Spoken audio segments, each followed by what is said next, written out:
En fin, aunque Quevedo es seguramente uno de los escritores más conservadores del barroco español, no siempre actúa o se expresa de forma enteramente consistente. Al referirse a la forma de actuar, especialmente de los válidos, insiste en lo que para él significa la noción de la razón de Estado en sus obras teóricas. El hecho de romper la palabra dada podría ser necesario si llegara el caso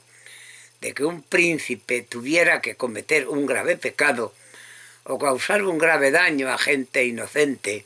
para mantener una promesa hecha en un momento de descuido o de debilidad. Esto, que en principio aparenta ser simple sentido común, entraba sin embargo en conflicto directo con una de las convicciones más profundas, no solo de Quevedo, sino también de la mayoría de los intelectuales, digámoslo así, de la España del siglo de oro. Es la necesidad de respetar lo prometido, especialmente si había de por medio un juramento solemne. Además, aunque hay ciertamente un componente moral en la excepción que plantea aquí Quevedo, de todas formas parece abrir la puerta a la justificación de la ruptura de acuerdos en situaciones menos claras desde el punto de vista moral. Por lo que se refiere en concreto a lo que Quevedo considera que son los límites morales a la hora de entablar relaciones diplomáticas con naciones no católicas, quizá la escena más reveladora de lo que debe hacer un válido, un privado, es una que aparece hacia la mitad del primer acto y que recoge una discusión entre el rey de Nápoles, la hermana del rey, la infanta Margarita, y el nuevo privado del rey, el marqués de Valisero. Durante ella, los tres personajes intentan determinar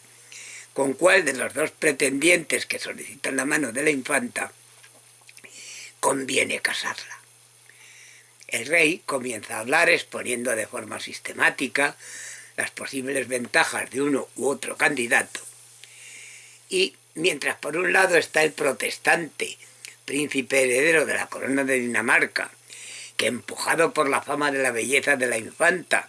ha tomado la decisión sin precedentes de viajar a Nápoles de incógnito y sin previo aviso para pedirla como esposa. Entonces, al hablar en concreto de este pretendiente,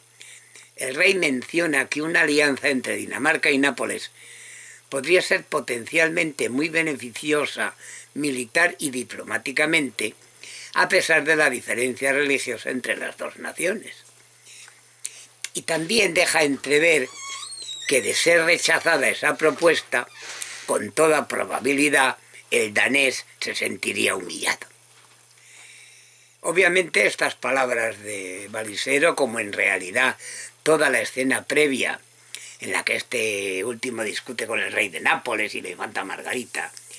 sin duda nos recuerdan la hostilidad con que el conde duque de Olivares y un número significativo de importantes miembros de la corte madrileña de la época casi siempre ven cuando se trata de que se concluya un acuerdo con el príncipe Carlos de Inglaterra cuando éste llegó a Madrid en 1623 para obtener la mano de la infanta María. Lo que es aún más importante es que textos como estos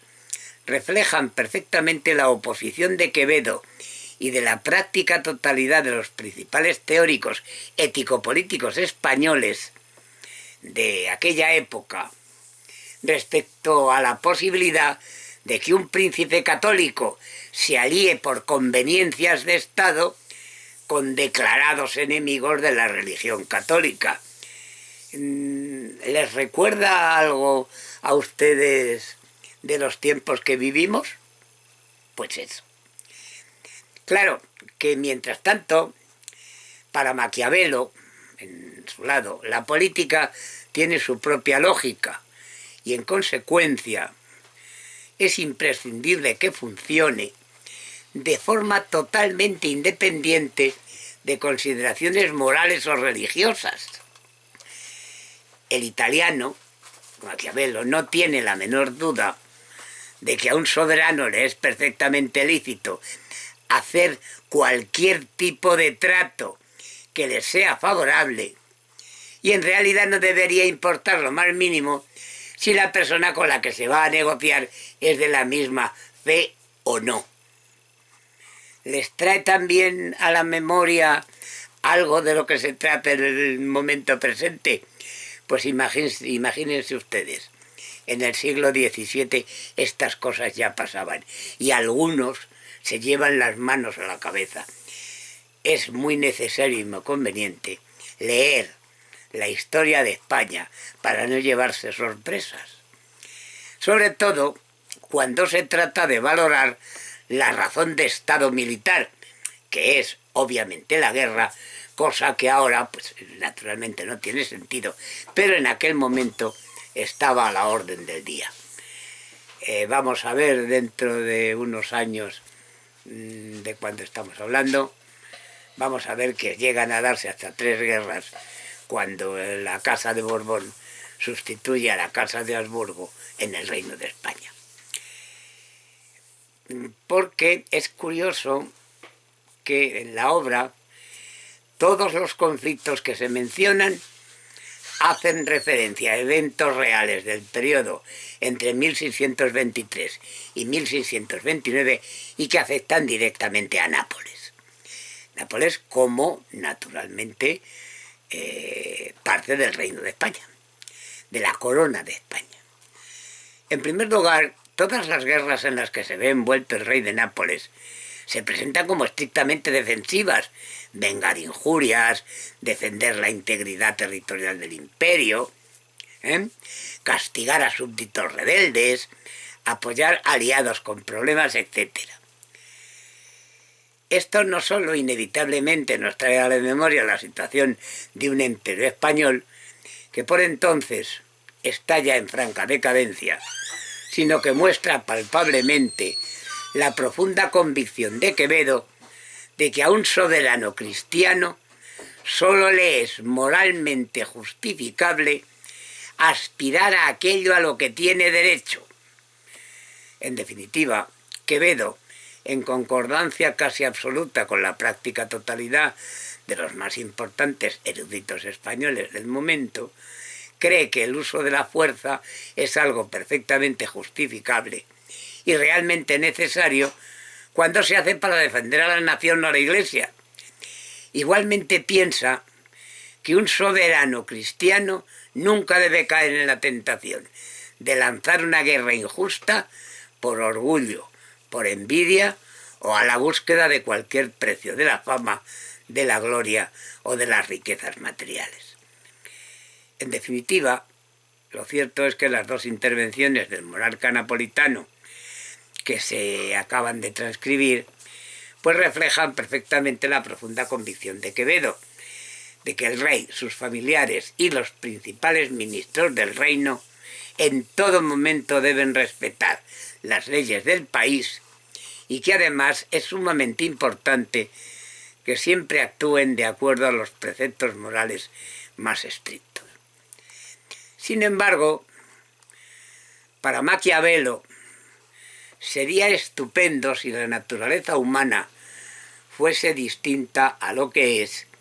y que como consecuencia le fuera posible a un príncipe comportarse en todo momento de forma moral y de acuerdo a las leyes divinas y humanas. Pero el caso es que sus conocimientos históricos y sus años de trabajo diplomático por toda Europa le han convencido de que tal actitud normalmente solo trae malos resultados. De hecho, como opinan algunos autores, entre ellos Skinner, si hay algo distintivo en la ideología de Maquiavelo, es que para él, al contrario que para casi cualquiera de los más importantes pensadores del Renacimiento y del Barroco, el concepto de la virtud no tiene nada que ver con una serie de cualidades morales, sino que consiste más bien en la capacidad y en la voluntad de hacer lo que sea necesario en cada momento para preservar y aumentar el Estado sin tener en cuenta en absoluto ningún tipo de consideraciones que no sean estrictamente pragmáticas. Creo que con esto hay por lo menos un breve esbozo de lo que fue el gobierno en el siglo XVI, en el siglo XVII, sobre todo porque a finales del XVII va a suponer otro de los grandes momentos trascendentales de la historia de España, que es la sustitución en el trono de España de la Casa de Habsburgo por la Casa de Borbón. Que tengáis buena tarde.